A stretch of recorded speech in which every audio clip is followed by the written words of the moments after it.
1884. In a grand hall in Berlin, the fate of an entire continent was decided. Behind closed doors, European powers gathered not to help Africa, but to carve it apart. No African was invited. No African had a voice. Yet, in one winter, the map of Africa would be rewritten forever. Picture the room. Velvet curtains, cigar smoke, the sound of pens scratching across paper. Around the table, Britain, France, Germany, Belgium, Portugal, Spain, Italy, powerful men, drawing lines on Africa's map as if it were theirs to own. Those lines were not just borders. They were wounds.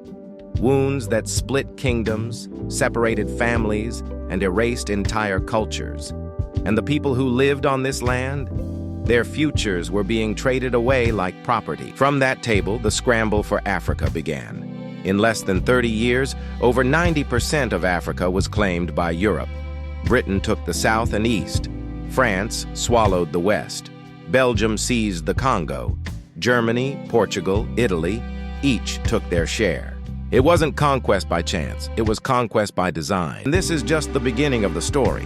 If you believe these hidden histories must be told, hit subscribe right now because the truth about Africa's past is too important to be forgotten. Before colonization, Africa wasn't an empty land.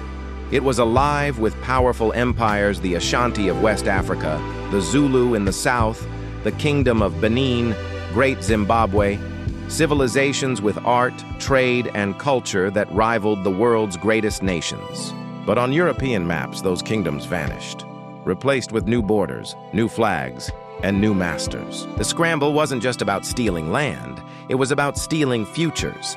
Resources stripped, cultures silenced, languages banned, generations scarred by violence and exploitation. What began with pens at a table would unleash wars, forced labor, and suffering that still echoes through Africa today. The scramble for Africa wasn't a game of empire. It was daylight robbery, and its scars remain etched across the continent. To understand Africa's present, we must never forget how its future was divided.